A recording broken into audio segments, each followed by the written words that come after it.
hindi sila transparent eh. Kasi, iba, dati nga, ang binabanggit na number, something as high as 80,000. O ngayon, may 300 na doon natin.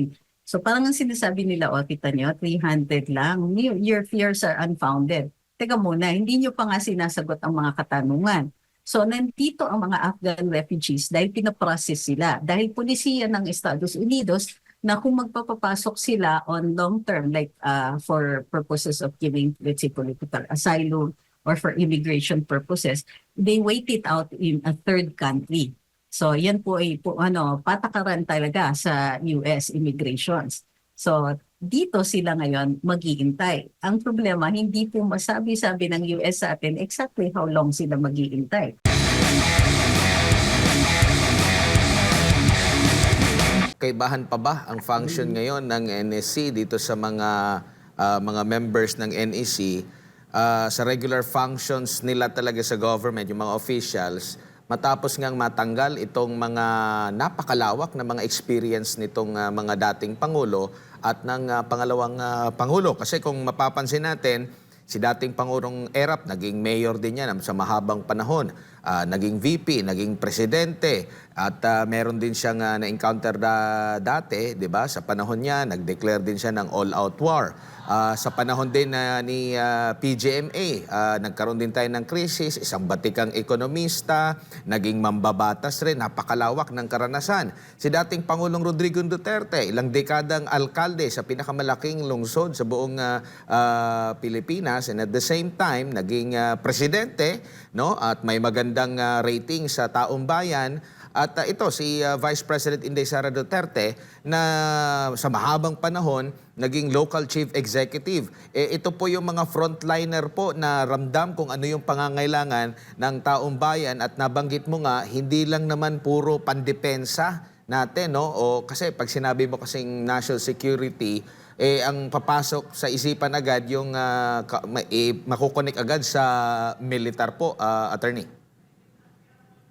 Well, even if we're talking about, so sabihin na natin, ang pinag-uusapan natin ay internal security. Itong mga past presidents din ay may unique experiences.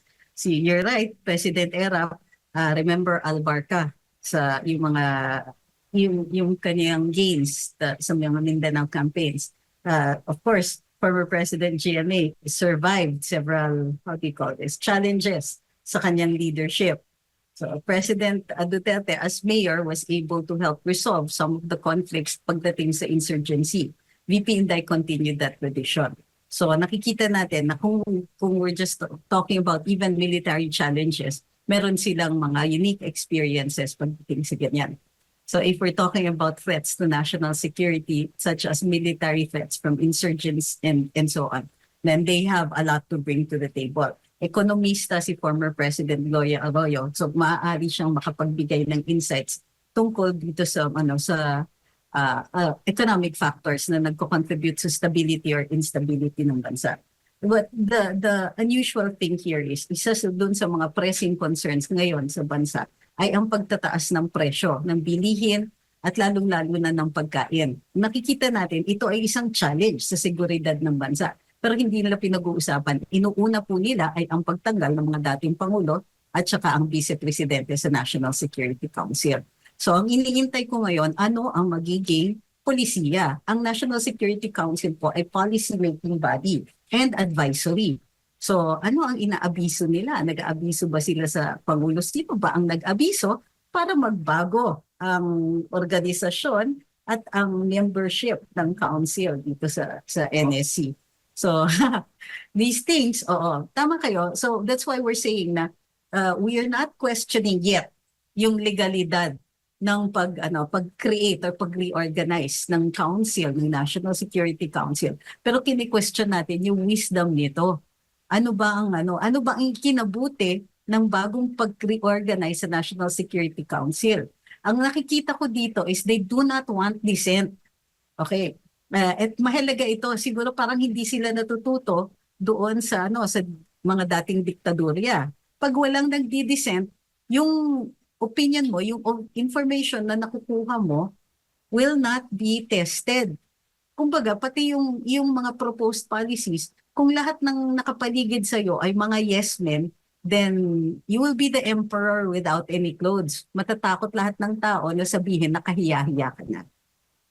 Opo, at kung pagbabasehan po, attorney, yung mga pahayag ni Vice President, parang hindi pa ata nag-convene ang NSC at ikaw naging kabahagi ka rin sa unang part ng Marcos Jr. administration. Nagkaroon ba ng pagpupulong ang NSC at kung wala, hindi man kailan nagpulong, mas nauna pa ang reorganization bago pa yung pagpupulong, naka-adjust agad sila?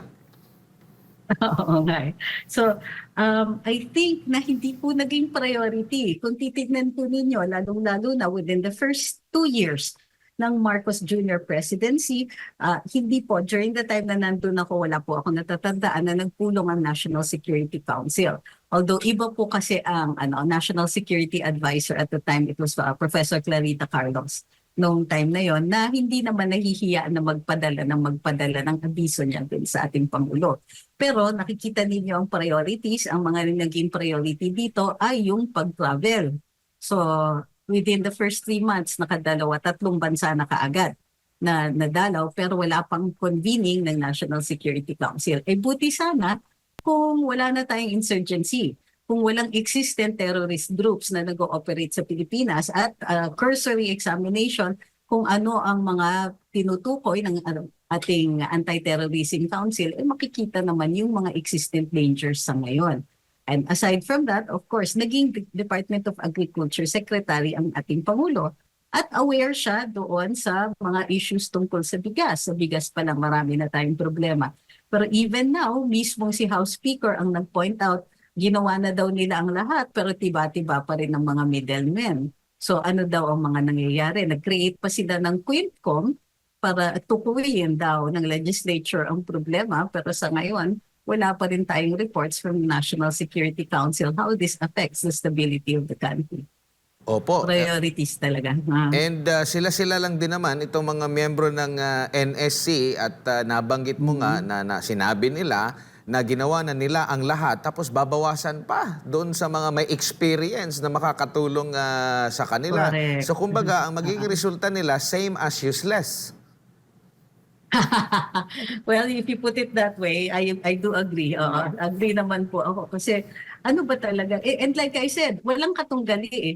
Di ba? Kung papansinin nyo, halimbawa, sa hukuman, mayroong taga-usig, mayroong nagtitipensa. Sa gitna ng dalawang posisyon na yon, mahahanap daw ang katotohanan. Nangyayari yon kasi nagkikiskisan. Yung pinipresenta ng prosecution, magiging malinaw dahil sa pagtatanong ng depensa. And the same, pagkadepensa naman po ang nagpakita. Mayroon tayong demokrasya. Sa demokrasya, mayroon tinatawag na free marketplace of ideas. Dahil maraming mga idea, maraming nagiging diskusyon, mayroong magbubunga ito ng mas mga makabagong ideas, mas mga bagong proseso. This is how we learn. Ganito nga, even yung scientific mga hypothesis natin, ay natetesting dahil mayroong tumutunggali, mayroong nag-o-oppose, mayroong nag-question. Pero ang nakikita natin dito, tinatanggal nila yung possibility na sila po ay ma-question. And therefore, yung mga makukuha lang nila na impormasyon ay, you're right, less than useless. Opo. Meron din po ba kayong nakikitang posibilidad na may mga interventions sa mga banyaga, itong hakbang na ito, attorney? Interventions sa mga Kumbaga, banyaga. halimbawa, sabihin na natin, galing sa US. Si Uncle Sam. Oo, si Uncle Sam na Uncle. ganito. Considering na medyo possible, magbabago din yung kanilang tahak at itong mga inalis nila, nabanggit nga na pang ano lang daw kaya nadamay lang sina President Erap at PGMA para hindi masyadong halata daw na talagang nakatutok lang dito sa mga Duterte itong pagtanggal nila sa NSC. Well, hindi naman ako magugulat. Gawa na nga ng nakikita natin ang mga desisyon ng ating Pangulo pagdating sa larangan ng mga EDCA sites, di ba? Pati nga yung mga usap-usapan tungkol sa sa mga pagpapasok ng weapons dito sa mga EDCA sites na hindi posibleng hindi nalalaman ng publiko. Na dapat ini-inform tayo if there are any potential dangers to our safety. Bukod pa, so ang punto dito is kung nakikinig ang ating Pangulo more doon sa mga banyaga na paghihikayat ng mga banyaga tungkol dito sa ilang mga polisiya natin pagdating sa depensa, then that's very, very dangerous to the national interest. At tama kayo, hindi po wala yung mangyari given nga doon sa mga desisyon ng ating Pangulo pagdating dito sa mga EDCA sites. Speaking of Uncle Sam, abay nag-yes sir na tayo. Yes sir. Dahil dumating na po ang mga Afghan ma'am ngayong araw. At anong mensahe ma'am na pinapakita niyan sa taong bayan? Well, unang-una, hindi sila transparent eh. Kasi, iba, dati nga ang binabanggit na number, something as high as 80,000. O ngayon may 300 na dumating. So parang ang sinasabi nila, kita nyo, 300 lang. Your fears are unfounded. Teka muna, hindi nyo pa nga sinasagot ang mga katanungan. So nandito ang mga Afghan refugees dahil pinaprocess sila. Dahil polisiya ng Estados Unidos na kung magpapapasok sila on long term, like for purposes of giving, let's say, political asylum or for immigration purposes, they wait it out in a third country. So yan po ay patakaran talaga sa US immigrations. So dito sila ngayon mag-iintay. Ang problema, hindi po masabi-sabi ng US sa atin exactly how long sila mag-iintay. Ang ginaranti lang nila ay sila daw ang mga nanagot ng costs nito. Tama, pero wala po rin tayo naririnig na any specifics about that. All costs, as in completely all costs, including if there are social costs, including costs like, or paano kung nakalabas yan, paano natin hahanapin yung mga yan? How do we track them down? Do you send a team after them? Who is going to look for them? Ang US forces ba o tayo? Paano kung umalis yan ng bansa? Wala tayong problema. Pero what if naman hindi sila mag-guarantee, hindi sila mapaunlakan ng US sa kanilang paglipat din sa kanila? Anong mangyayari dito? Hindi naman natin pwede silang ibalik kasi pagka nagrantan na sila ng status ng refugee, which basically is what it is, pagdating na nila dito, kung refugee status yan, meron tinatawag na non-refoulement. Ibig sabihin, hindi natin sila pwedeng ibalik sa kanilang bansa, lalo na kung mamimeligro ang buhay nila doon. Anong gagawin natin? We can't put them on a boat and just push them away. Hindi naman natin sila, kumbaga we are bound by United Nations declarations on how we're going to deal with refugees. We're stuck with the problem if the US says no. Ayun, hindi yan maliwanag sa atin. Ayun yung problema, lack of transparency or maybe lack of any solid and credible policy that's in writing para mapalagay ang loob natin. Wala eh. Yan. Bahala na tayo daw mag-isip. Effective na optics, ma'am. Dahil, syempre, mabait tayong Pilipino. Tumatanggap tayo ng mga bisita. Tayo po ay nag-accommodate, lalo na pag-issue po ng humanitarian. Sa issue po ng Afghan refugees. With humanitarian treatment. Ginawa naman din po natin with the Vietnamese boat people. Diba? We had refugee processing centers sa Bataan at saka sa Palawan. At eventually, most of them were brought to the United States. Tinanggap naman po sila. Iba naman po ang sitwasyon with the Afghan refugees. Ngayon, lumaragsabi ang mga issues tungkol sa how do you call this and still be humane about it. Ni-raise sa Europe at ibang mga bansa, particularly dito sa UK, ang actions of immigrants that come from countries na ibang-iba yung kultura. So nagkakaroon sila ng spikes in crime rates committed against residents by immigrants. Nagkaka-soul searching about what they're going to do in situations like this. Nagtanggap sila. Hindi lahat ng instances na nagtanggap sila ay this was a policy that was welcomed with open arms. Hindi, meron din mga public criticism about yung mga polisiyan nila. And now, dahil nakakatanggap ng matinding publicity yung mga really awful cases ng violent crimes, nire-rethink nila ngayon ang mga policies nila on immigrations. I'm not saying that the Afghan refugees will pose a problem of law and order or even criminality dito sa Pilipinas. Pero I think that the people should have been given an opportunity to discuss this publicly bago nila inimpose ang ganitong klaseng polisiya. Mabait tayo, we've done it nga with Vietnamese boat people. During World War II, nagtanggap tayo ng, well, now they would be classified as refugees, people who were fleeing from the Holocaust. So may ano talaga tayo. And in fact, si Presidente Rodrigo Duterte was willing to take Rohingyan refugees if it ever came down to that. So wala tayong issue with accepting, but the public must be informed.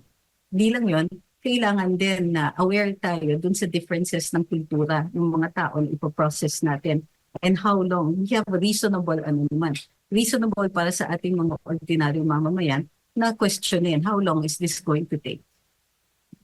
Pwede rin yun eh. Opo, Attorney Siadmar po ulit. Inline pa ba ito sa ano rin ng Trump administration? Alam natin medyo naghihigpit siya sa kanyang immigration policy, 'di ba? Gusto nga niya mas priority yung mga Amerikano, no? Tapos merong ganito na hakbang, parang hindi ba siya dugtong itong galaw na ito, kaya ano ba, parang sa nakikita niyo po? Actually, kinlarify naman ng Trump administration na hindi sila against immigrations. Actually, they're for legal immigrations. Ang ayaw nila is gumagastos ang US government on people who enter the United States illegally and walang documentation pero gagastosan nila. So nagkakaroon ng strains sa kanilang healthcare resources, sa law enforcement and so on.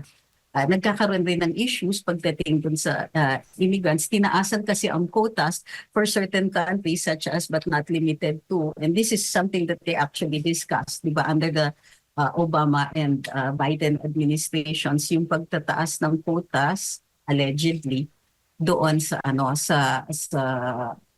for Muslim countries. For immigrants coming from Muslim countries. This was an issue that they're compelled to discuss. So, yung mga ganon, kinlarify naman ng Trump administration. What I think is also important as how it directly affects us is kung maghihigpit nga ang US, malaking possibility that there will be of the 300 several families at least na marireject, na may possibility na may mga marireject dyan.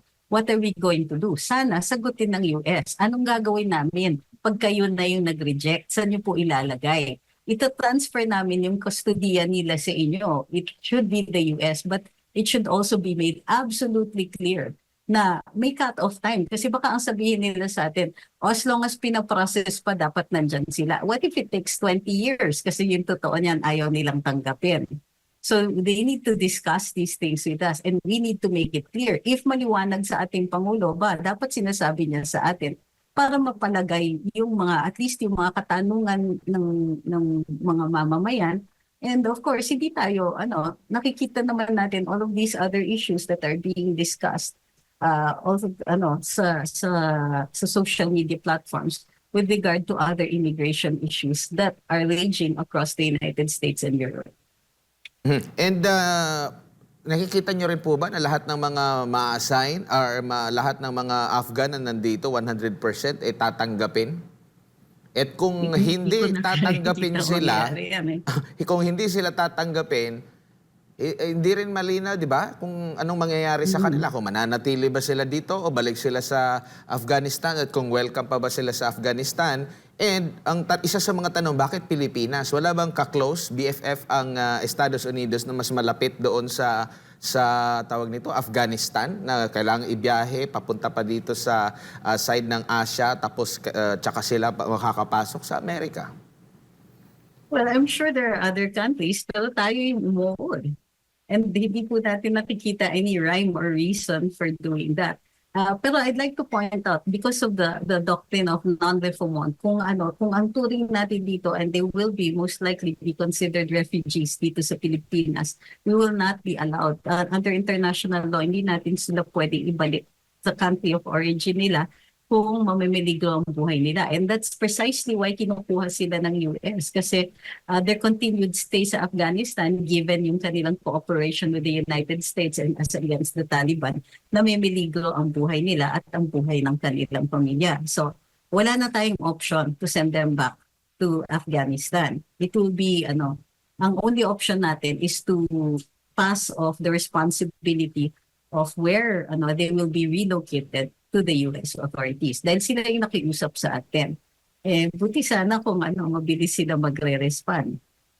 Kung wala sila dito. Ito pa ang isa. What if the Trump administration doesn't support this project? What if iputol nila yung sustento para sa o yung costs ng pag-house natin sa mga refugees, ng mga Afghan refugees, yung mga pinaprocess. Paano yon? Paano tayo? Anong magagawa natin? What are our options if that should ever happen? Nagbago yung administrasyon. Baka hindi sila sang-ayon dito sa polisiya na to. What if they say, sige, cut off na namin yung dyan. Philippines, bahala na kayo. Patay. Anong gagawin natin? Sarili nga natin mga tao, gusto natin mapakain lahat. Siyempre, uunahin sila.